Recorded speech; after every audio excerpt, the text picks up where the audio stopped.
알아보고 고민도 해소하는 목사님 이게 궁금해요 시간입니다. 와! 예, 장 목사님. 네. 오늘은 제가 먼저 시작하겠습니다. 네. 자, 많은 분들이 종말의 때를 살고 있다라고 믿고 네, 네. 계시잖아요. 네네. 목사님도 그렇게 생각하시나요? 아 그럼요. 예수님의 재림을 기다리는 때를 살고 있는 그런 시기니까 네. 종말의 때라고 할 수 있죠. 네. 네. 그런데 대부분의 많은 분들이 네. 우리 시대에 일어나고 있는 여러 가지 현상들 때문에 네. 종말의 때다라고 생각을 하시는 것 같아요. 네. 뭐 기후 변화 이런 거 말씀하시는 네, 건가요? 기후 변화도 있고요. 네. 그리고 뭐 나라 간의 전쟁도 종말의 때다라고 여기는 이유가 되는 것 같고요. 네. 최근에 뭐 이스라엘과 팔레스타인 사이에 갈등도 있었잖아요. 네. 그리고 무엇보다 코로나 팬데믹 상황이 바로 이 종말이다, 종말의 때가 왔다라고 네. 하는 징조로 받아들이시는 분들이 많이 있는 것 같습니다. 네. 아무래도 이전보다 예측하지 못하는 상황이 생기거나 이어지면은 그렇죠. 예. 예, 기독교 역사에서 이런 것들은 많이 있었던 것 같아요. 네, 맞습니다. 사실 그렇게 따지고 보면은 과거에도 맨날 이런 얘기 했어요. 종말의 때다, 말세다. 말세다. 예. 심지어 제가 아는 어떤 교회 그 장로님은 그 교회 청년 자매가 짧은 치마 입고 오니까 말세라고 막 그러셨거든요. 예, 말세다, 말세. 예, 이러면서 이게 지나가시죠. 주님의 때를 막 고민하고 얘기하신 게 아니라 그냥 자기 기준에서 시대가 좀 변했다 그러면 말세라고 그냥 예, 얘기하셨거든요. 맞습니다. 그래서 네. 우리가 그 종말론적인 신앙이 네. 우리에게 필요한 부분인 건 사실인 것 같아요. 필요하죠. 지금이 우리가 종말의 때를 살아가고 있다는 것들을 이해하고 인식하면서 살아가는 것, 신앙생활하는 거 필요하지만 이 종말의 때를 바르게 이해하고 분별하는 것이 더 중요하다는 생각이 듭니다. 네, 저도 동의합니다. 그러니까 종말론적 신앙은 당연히 우리에게 필요한 건데 네, 이런 종말론적 신앙을 가진다고 하면서 불필요하게 주변에 막 불안감을 조성하고 그렇죠. 마치 성경에 나오지 않는 여러 가지 뭐 예언이나 계시 같은 걸 얘기해서 사람들이 막 혼란을 느끼게 만드는 네. 이런 것들은 좀 우리가 좀 경계해야 되지 않나 그렇죠. 그런 생각을 해봅니다. 그러니까 종말론적인 신앙을 가지고 있다고 한다면 네. 예수님이 다시 오신다고 할 때 그것을 간절히 소망하고 음. 또 하나님의 나라가 완성될 것을 또 기대하는 것들이 있기 때문에 그렇죠. 오히려 기뻐하고 좋아해야 되는 부분들이 있을 텐데 네. 그렇게 많이 불안해하고 두려워하고 염려하고 한다라는 것은 네. 뭔가 잘못돼 가고 있는 것이 아닐까라는 생각이 들고요. 네. 그런 방식으로 종말을 이해하는 것은 지혜롭지 않은 것 같습니다. 네. 그래서 오늘은 목사님 종말이 오나요? 라는 제목으로 목사님 이게 궁금해요 시간을 좀 가져보면서 이 종말의 징조, 특히 성경을 기초해서 이 징조들에 대해서 살펴보려고 합니다. 네. 네. 성경은 분명히 예수님이 다시 오실 것을 증거하고 계시잖아요. 그렇죠. 네. 예수님께서 직접적으로 다시 오신다는 말씀을 몇 차례나 하셨어요. 제가 몇 가지 성경적 예를 소개해 드릴게요. 요한복음 14장 3절 가보시면 가서 너희를 위하여 거처를 예비하면 내가 다시 와서 너희를 내게로 영접하여 나 있는 곳에 너희도 있게 하리라 라고 하셨어요. 그런데 그날은 언제일지 몰라요. 네. 갑작스럽게 온다고 말씀하셨고 그날은 모든 사람이 알 수 있다 이렇게 또 말씀하셨거든요. 베드로후서 3장 10절에도 베드로 사도가 이렇게 얘기합니다. 그러나 주의 날은 도둑같이 오리니 도둑이 예약하고 오는 거 아니잖아요. 그렇죠. 그날에는 하늘이 큰 소리로 떠나가고 물질이 뜨거운 불에 풀어지고 땅과 그 중에 있는 모든 일이 드러나리로다 라고 하셨거든요. 네. 네. 그래서 언제 올지 모르기 때문에 예수님께서는 우리에게 준비하라고 말씀을 하셨죠. 네. 마태복음 24장 44절에서 네. 이러므로 너희도 준비하고 있으라 생각하지 않은 때에 인자가 오리라 라고 하셨으니까요. 네. 여기서 강조돼야 되는 점은 아무도 모르는 때가 네. 되는 것 같아요. 맞습니다. 그때는 아무도 모르니까 준비하라고 하신 거잖아요. 네. 마태복음 25장 13절에도 예수님이 이 말씀하셨어요. 그런즉 깨어 있으라 너희는 그날과 그때를 알지 못하느니라. 네. 이렇게 하셨거든요. 그러니까 누군가 예수님께서 특정한 날 특정한 시간에 어느 장소로 오신다라고 주장한다면 둘 중에 하나라고 생각해요. 이단이거나 네. 아니면 그분이 예수님이거나 네. 둘 중에 하나라고 맞습니다. 생각합니다. 네. 근데 그분이 예수님이라면 저희가 모를 리가 없을 거예요. 그렇죠. 네. 그러니까 그냥 지나쳐 들으시면 좋겠다 싶습니다. 네, 맞습니다. 네. 그런데 뭐 정확하게 언제 오실지는 네. 모르긴 하지만은 네, 네. 예수님이 직접 다시 오실 때 일어나는 여러 가지 징조들에 대해서 말씀을 하셨잖아요. 그래서 사실은 고민이 더 깊어지는 부분이 있습니다. 네. 그래서 저희들의 대화에 오늘 좀 중점되는 그런 내용은 그 징조를 좀 얘기해 보면 좋을 것 같아요. 네, 맞습니다. 예수님이 말씀하셨던 징조가 어떤 것들이 있는지 그런 거 좀 소개하는 시간을 좀 가져보면 좋겠습니다. 그래서 예수님이 말씀하신 그 종말의 때 네. 재림하시기 전에 나타나는 여러 가지 사인들에 대해서 징조에 대해서 말씀을 하셨는데 네. 이것을 대략적으로 정리를 해드리면 네. 성경에서는 한 5가지, 6가지 정도의 그렇죠. 사인, 징조에 대해서 말씀을 하시는 것 같아요. 네. 모든 나라에 복음이 전파되면 되는 것, 네. 그리고 대환란을 경험하는 것, 네. 거짓 선지자들이 많아지고 하늘에 여러 가지 일들이 벌어지는 것, 그리고 적그리스도가 출현하고 이스라엘이 구원을 받는 것, 이런 정도로 저희가 정리를 해볼 수 있을 것 같습니다. 네, 아주 잘 말씀해 주셨는데 지금 말씀하신 거를 우리가 여기서 다 다룰 수는 없고 다 자세하게 다룰 수는 예, 없겠죠. 예. 예. 소개 정도 해드리는데 핵심 내용만 좀 정리해서 말씀드리는 걸로 그렇게 하겠습니다. 네. 첫 번째, 먼저 예수님이 복음이 모든 나라 모든 민족에 전해지면 오신다 이런 말씀하셨잖아요. 네, 맞습니다. 그때 끝이 올 것이다. 이 말씀을 마가복음 13장 10절에서 이렇게 말씀하셨어요. 또 복음이 먼저 만국에 전파되어야 할 것이니라. 그때 이제 종말이 온다고 말씀하셨고요. 마태복음 24장 14절에도 이 천국 복음이 모든 민족에게 증언되기 위하여 온 세상에 전파되리니 그제야 끝이 오리라. 이렇게 말씀하셨거든요. 예, 그래서 뭐 제가 선교 담당이긴 하지만 네. 순교계에서는 이 말씀을 받아들여서 네. 모든 민족들에게 복음이 전파되면 주님이 다시 오시기 때문에 네. 그날을 빨리 앞당기기 위해서 네. 선교에 열심을 내야 된다라고 말씀하시는 분들이 있습니다. 저도 많이 들어봤습니다. 네. 그리고 그게 엄청난 동기부여가 그렇죠. 엄청난 동기부여로 열심히 하시는 선교사님들 굉장히 많으세요. 네네네. 근데 이제 여기서 생기는 질문은 그 나라, 그 민족이 범위가 과연 어디까지인가? 네. 이게 참 질문이 되는 것 같아요.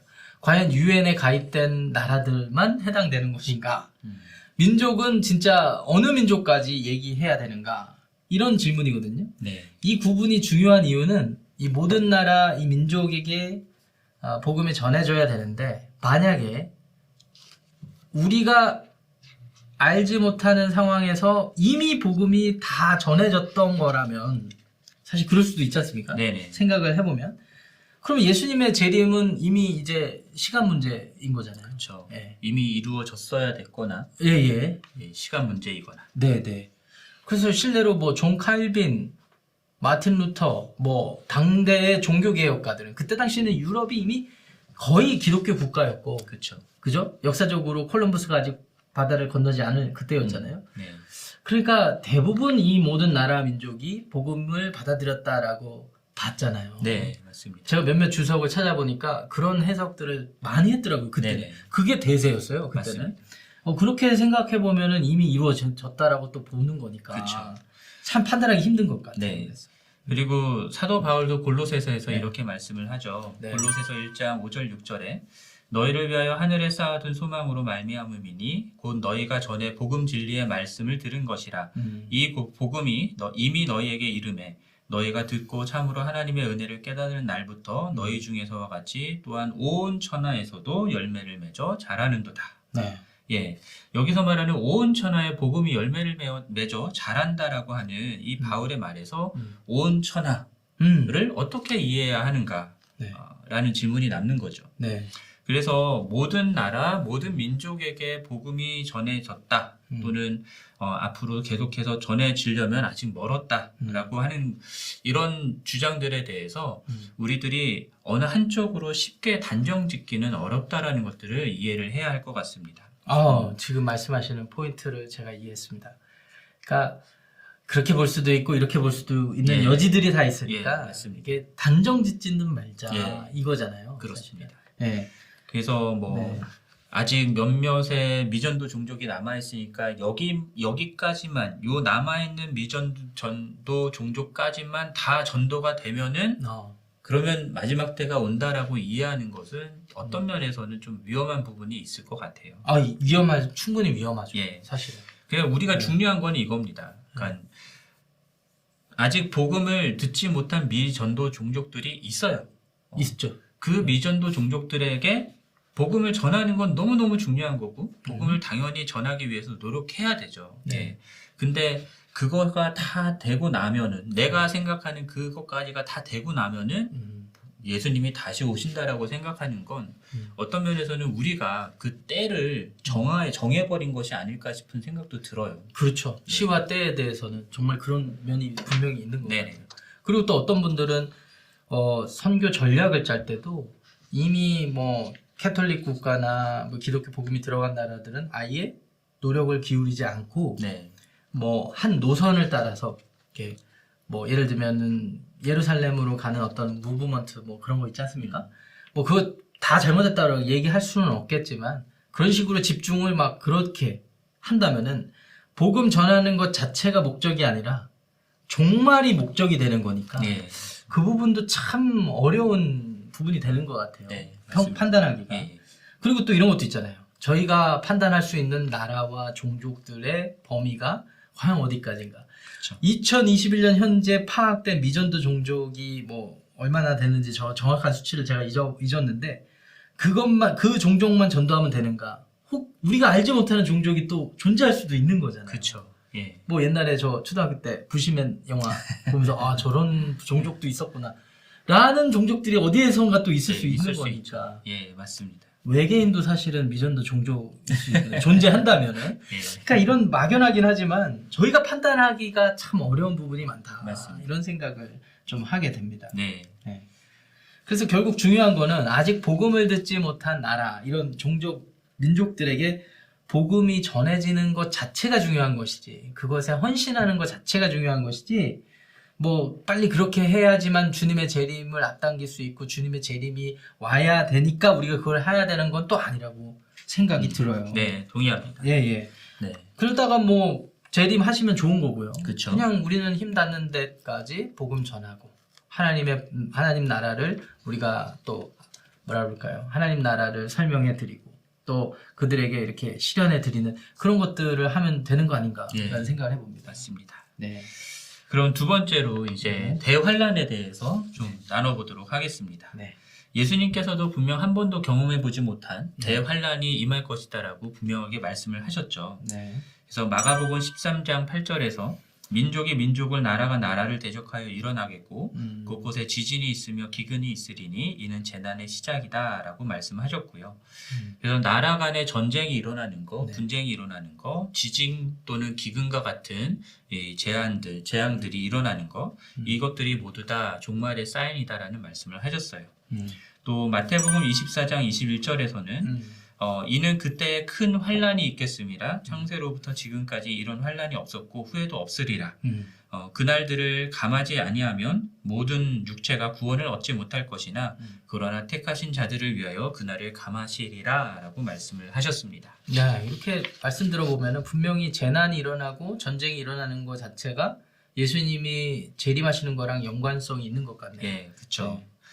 그런데 이 재난과 전쟁들도 네. 이제 분간하기가 어려운 점들이 있습니다. 또 어렵습니까? 많이 어렵네요. 왜냐하면 그 마가복음에 나오는 이 예언도요. 네. 예루살렘 성전의 멸망과 관련이 있는 예언이었기 때문입니다. 그렇죠. 그러니까 70년에 있었던 AD 70년에 있었던 로마와의 전쟁을 배경으로 예언이 된 부분으로 우리가 이해할 수 있는 것이죠. 네.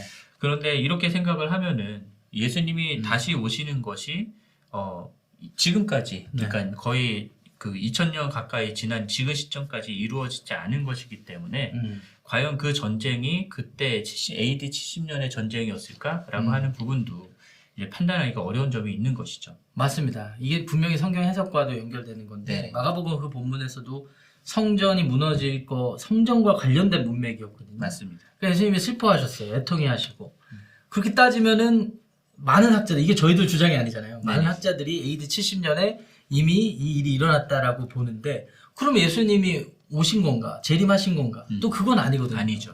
예. 그러니까 참 어려운 점이 있는 것 같아요. 맞습니다. 그리고 또 따져보면은 그때만 그러면 그런 전쟁이 있었는가? 그거 아니잖아요. 아니죠. 인간의 역사 자체가 모든 전쟁인데 우리가 익숙한 전쟁만 좀 따져보면은 최근에 뭐 1차 세계대전, 2차 세계대전 이렇게 있었지 않습니까? 네, 맞습니다. 전쟁만 따져보면은 그래요. 그리고 1차 세계대전, 2차 세계대전 중간에 보니까 지금 우리가 코로나 팬데믹 상황에 비견될 수 없는 스페인 독감이 유행한 적이 있더라고요. 맞습니다. 창궐 해가지고 그 엄청난 재앙이었던 게 분명해요. 제가 기록을 보니까 네. 그 사망자, 스페인 독감 사망자만 5천만 명에 이른대요. 예. 근데 지금 한 1년 좀 지난 코로나 팬데믹 상황에서 코로나 때문에 사망하신 분이 전 세계적으로 몇 명인 줄 아세요? 잘 모르겠는데요. 400만 명 좀 못 된대요. 네. 전 세계적으로. 예, 전 세계적으로. 네. 근데 사실 원래 코로나 자체가 전파력 때문에 그런 거지. 치사율은 맞습니다. 사실은 좀 치사율은 좀 낮은 낮은 편이긴 편이죠. 했잖아요. 예. 근데 이제 제가 그분들의 숫자가 뭐 가치없다 이런 말 전혀 아니고요. 숫자적으로 비교해 보면 이미 스페인 독감 5천만 명 가까운 사람이 죽었다면 그거는 오늘 이 시대보다는 더 큰 재앙인 게 분명했는데 네. 아직 예수님 오시지 않았거든요. 2차 세계대전 때 사상자 숫자도 보니까 7천만 명 가까이 되더라고요. 예. 어마어마한 숫자 아닙니까, 이거는? 맞습니다. 네. 그러니까 저희가 참 판단하기 힘들다. 그러니까 역사 속에서 생각을 그러한 전쟁이 일어나거나 전염병이 일어나거나, 그러니까 네. 우리가 감당할 수 없는 예측하지 못한 네. 그러한 환란들이 일어났을 때 사람들은 종말의 때다라는 생각을 하곤 했다라는 거죠. 네. 그리고 2차 네. 세계대전 말씀을 하셨으니까 네. 이게 또 적그리스도에 대한 예언과도 연결되는 부분이 있거든요. 아, 무서워요. 예. 네. 데살로니가 후서 2장 3절 말씀 보면은 누가 어떻게 하여도 너희가 미혹되지 말라. 먼저 배교하는 일이 있고 저 불법의 사람 곧 멸망의 아들이 나타나기 전에는 그날이 이르지 아니하리니 라고 말씀을 하십니다. 네. 그래서 많은 분들이 2차 세계대전 때에 히틀러가 바로 이 맞아요. 적그리스도다라고 생각을 하기도 했고요. 네. 그런데 또 예루살렘 성전이 파괴되고 초대교회가 그 핍박받던 그때를 생각을 해보면 또 로마의 황제였던 네로나 네. 또 도미티안 같은 황제들이 적그리스도다라고 해석을 하는 경우도 있거든요. 아, 그랬죠. 그때 막 교회를 핍박하고 그랬으니까. 예, 사실은 종교개혁 시대로 오면은 그 교황을 적그리스도라고 이렇게 맞습니다. 생각을 많이 했었거든요. 그렇죠. 그리고 우리 시대로 오면은 뭐 공산주의 독재국가의 그 독재적인 지도자들 있지 않습니까? 다 적그리스도라고 그랬거든요. 네. 막 교회를 핍박하고 크리스천들을 막 죽이고 막 그러니까요. 네, 그러니까 참 그럼 도대체 누가 적그리스도인가? 어느 시대에 나타난 사람이 적그리스도인가? 네. 판단하기 어렵다. 그러니까 이거 분간하기가 어려운 것이죠. 네. 그 요점은 네. 그러니까 전쟁과 기근 같은 큰 환란들이 일어나면 음. 주님이 다시 오신다고 하셨는데 이미 역사 속에서는 그러한 일들이 계속해서 일어나고 있다라는 것이고요. 물론 그런 빈도수가 더 많아지고 더 그 강력하게 일어나고 있다라고 주장하시는 분들도 있기는 하는데 그 당시에는 또 그렇게 다 생각을 했던 거거든요. 그렇죠. 그 지금 우리가 이렇게 생각하더라도 네. 또 미래에는 더 심한 재난이 있을 수도 있는 부분인 것이죠. 그럴 수도 있죠. 예. 그래서 이게 언제 예수님이 다시 오시는가라고 하는 그 분명한 때로 우리가 확정지어서 받아들이기에는 이게 불분명한 것이 너무 많다라는 것, 그래서 분별하고 주의를 기울여야 된다라는 필요가 있는 것 같습니다. 네. 뭐 좀 추가를 하자면은 요즘에 뭐 아랍 국가들하고 서방 국가들하고 갈등을 예. 이렇게 보면서 3차 세계대전 또 뭐 미국하고 중국 간의 어떤 갈등 3차 세계대전의 전조다. 네. 막 이런 거 많이 말씀들 하시거든요. 그렇죠. 그리고 이 중심에 예루살렘, 이스라엘 유대인들이 있다. 막 해가지고 이게 진짜 종말의 때다라고 얘기를 하시면서 오늘날 현대에도 일부 정치 지도자들을 적그리스도로 막 이렇게 표현하시는 분도 그렇게 계시는데 맞습니다. 저는 분별하고 말씀하신 것처럼 분별하고 해석하는 노력 자체는 존중받아야 된다고 생각하고 네네. 노력이 필요한 것 같아요. 그렇죠. 예. 예. 그런데 이제 더 중요한 거는 너무 섣부르게 저희들이 예단하는 것은 위험하겠다 네. 싶습니다. 왜냐면 아까도 말씀드렸다시피 오히려 그게 막 종말을 소망하게 되고 예수님의 재림이 그런 게 아니라 불안감을 혼란함을 막 이렇게 조장하게 되니까 네. 저는 그건 잘못했다고 생각합니다. 네, 맞습니다. 그래서 오늘 이렇게 좀 징조들을 주로 얘기를 해봤는데 강 목사님께서 한번 좀 정리를 네. 해주시면 감사하겠습니다. 정리를 하자면 네. 성경은 분명히 예수님이 다시 오신다. 세상의 끝이 온다라는 것을 말씀을 하시죠. 아멘. 근데 그날은 반드시 오는데 그 네. 시와 때는 우리가 알 수가 없다고 말씀하고요. 네. 그러나 누구나 경험하게 될 그날이 반드시 오고 그날이 올 때는 여러 가지 몇 가지 징조들이 나타날 수 있는데 그게 전쟁, 기근, 적그리스도의 출현과 같은 일들일 것이지만 그러나 지금 우리가 살아왔던 역사 속에 이러한 일들은 계속되어 있어 왔고 그럼에도 불구하고 아직 예수님은 오지 않았다라고 우리가 이해할 수 있습니다. 아, 너무 잘 정리해 주셨습니다. 이렇게 정리해 주신 내용까지만 듣고 이제 교훈을 생각하는 게 더 중요한 것 같아요. 예. 우리가 왜 이렇게 노력을 기울여서 이 얘기를 했겠습니까? 예. 사실은 교훈하고 적용하려고 지금 이 이야기를 한 거거든요. 그렇습니다. 사실 우리가 코로나 팬데믹 때문에 이런 의문을 가지고 질문을 갖는 게 분명한데 예. 그렇지 않습니까? 맞습니다. 네.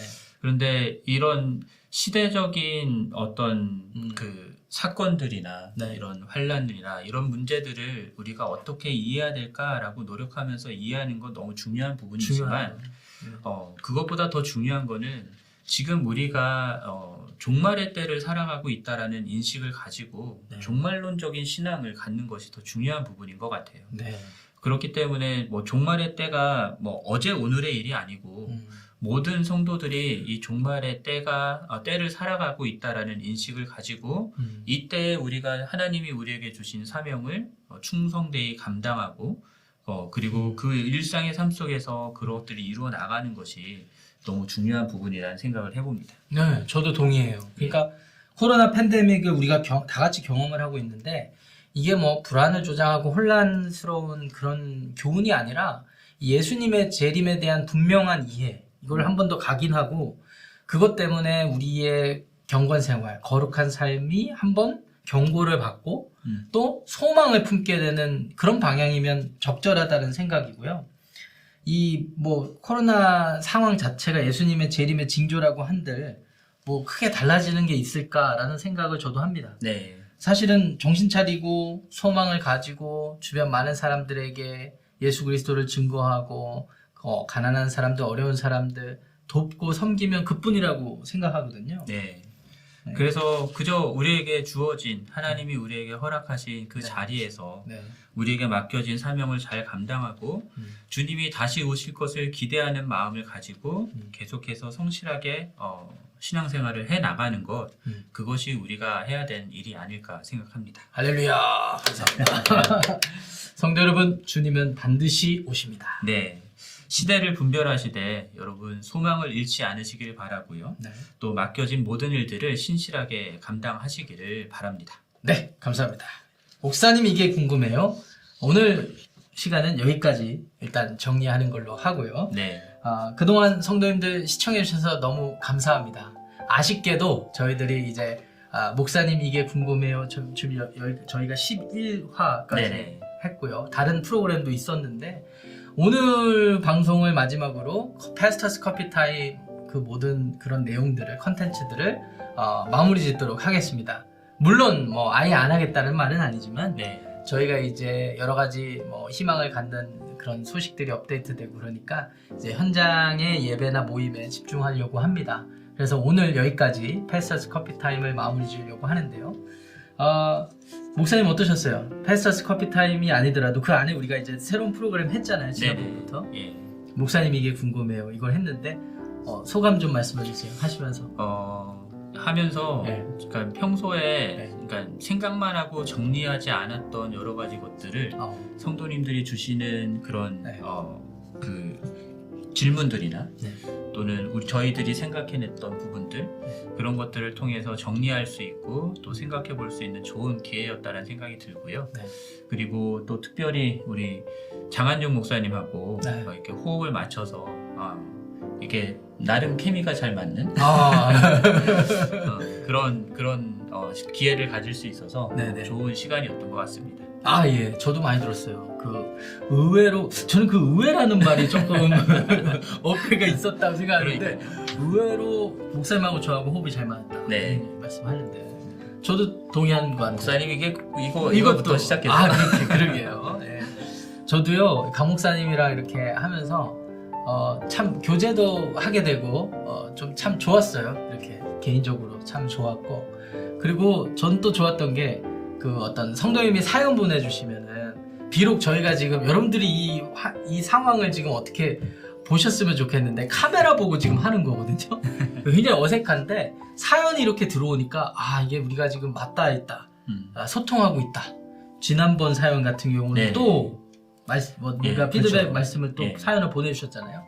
그러니까 그런 것들이 참 좋았고 앞으로도 우리가 이렇게라도 좀 소통할 수 있으면 좋겠다 이런 생각도 좀 많이 해보게 되었습니다. 네. 예. 그래서 저희가 공식적으로는 목사님에게 궁금해요. 오늘이 마지막 시간이긴 하지만 네. 언제든지 여러분들이 사연을 보내주시거나 질문을 보내주시면 저희가 다시 네.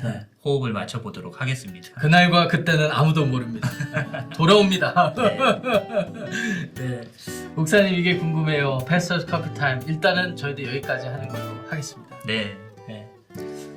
그동안 시청해주셔서 감사하고요. 네. 저희들 또 다른 모습으로 뵙도록 하겠습니다. 우는 거 아니시죠? 아, 잠깐 울먹거리신 것 아, 같아요. 그랬나요?